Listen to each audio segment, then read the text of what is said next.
Šodien mēs izbrauksim ar kārtējo ķīniešu brīnuma automašīnu. Tā saucas JQ7. Tā ir rados ar jums jau zināmo Amodu, un patiesībā abas automašīnas vieno divas lietas. Pirmkārt jau dīlers, jo tas ir mūsu mežciems. Otrkārt tas, ka arī šis auto ir tā saucamais superhibrīds.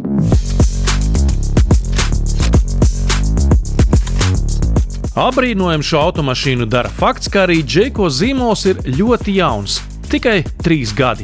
Un dažviet pasaulē tas tiek uzskatīts par Omoda luksusa versiju. Starp citiem līdzīgiem automobīļiem JQ7 izceļas pirmkārt jau ar dizainu, kas attāli atgādina Britu Range Roverus, ar izmēru, kas ir gan liels, lai gan sākumā tā nemaz nešķiet, un, protams, arī ar aprīkojumu un gal galā arī ar cenu. JQ7 superhibrīda sākuma cena ir 35 990 eiro. Taču šo modeli ražo arī ar vienkāršāku pašuzlādes hibrīdu. Tad JQ7 cenu lapa sākas ar 30 990 eiro. Tomēr superhibrīds ir pievilcīgāks, ar lielāku jaudu un iespēju piesaistīt EQ līdzmaksājumu. Lai mēs saprastu, vai šis ir hibrīds parastais vai lādējamais, mums ir jāpiet automašīnas otrā pusē. Te nu nav divu domu. Ja JQ7 mazās durtiņas ir abās pusēs, tas nozīmē, ka benzīnu mēs liejam kreisajā pusē, savukārt šeit mēs uzpildām elektrību. Un ar elektrību viens superhibrīds var nobraukt vairāk nekā 90 km, un tas šajā cenu kategorijā ir ļoti labs rādītājs. Lai ar kādu jaudas iekārtu JQ būtu aprīkots, tas vienmēr būs priekšpiedziņas automobīls un tikai. Par savu naudu JQ7 pircējs dabū, kā saka, daudz automašīnas, daudz vietas un arī daudz ekrānu. Tie gan būtībā ir tikai 2, toties vidējais ir vertikāls un liels, un tajā var atrast, kā tautā saka, pašu velnu. Panorāmas jumts, sintētiskās ādas sēdekļu apdare, Sony audio iekārtu un dažādu krāsu ambientēs apgaismojums velk augšup JQ prestižu.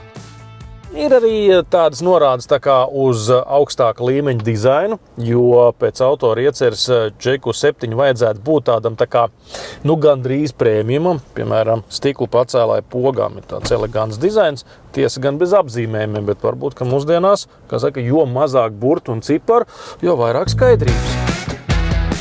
Nav gan skaidrs, kāpēc stilīgās stiklu pacēlāju pogas darbojas pēc pretējas loģikas nekā vairuma automašīnu.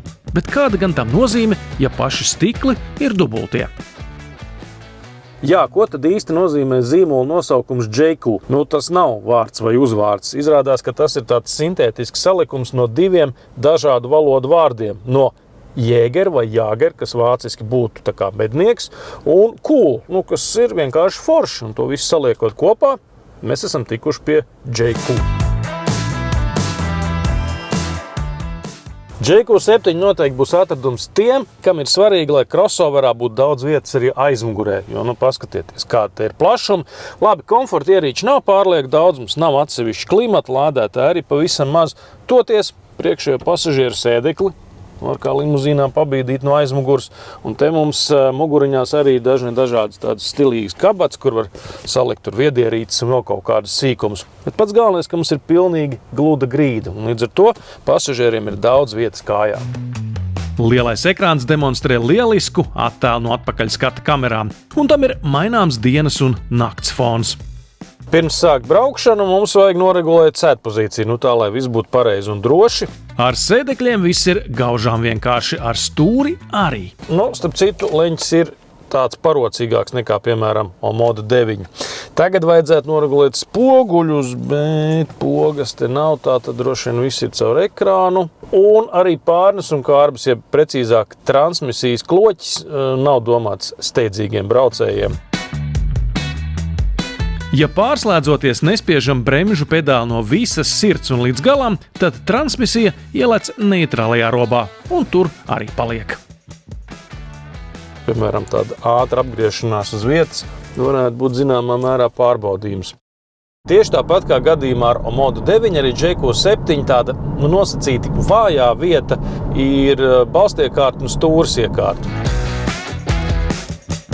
Taisnīgāk būtu teikt nevis vājā, bet maigā vieta. JQ7 braukšanas vektori ir 100% vērsti komforta virzienā, pat tad, kad braucam sporta režīmā. Un arī tad, kad mēs veicam kaut kādus asākus manevrus, tur, piemēram, kaut kāda nogriešanās vai apdzīšana, tad tas ir jāpatur prātā. Toties vismaz superhibrīda gadījumā dinamika un patēriņš ir visaugstākajā līmenī. Mums nekad nepietrūkst jaudas, lai veiktu kaut kādu apdzīšanu vai pātrināšanos, un patēriņš, īstenībā rādās tur kaut kādi 5 vai 6 litri uz 100 kilometriem pat tad, ja mums tajā gaitas baterijā nekas daudz vairs nav palicis. Ilgi jau tā tukša nepaliks. Ātrās uzlādes jauda ir 40 kW, ko spēj pat vissenākās stacijas. Un arī 6,6 kW no Volboxa nav necik daudz prasīts. 3 stundas pie vada un baterija atkal pilna.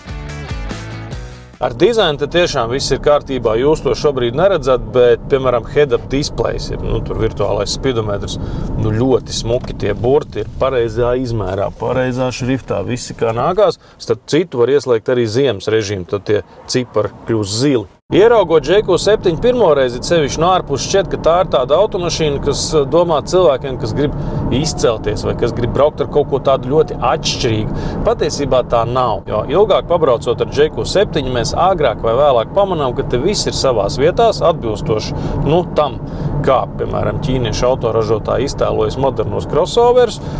Redzamība ir laba, spoguļi ir lieli. Dizains ir tāds, mūsdienīgs un nenovecojošs. Ripotas auto arī forši, pats galvenais jau tā cena.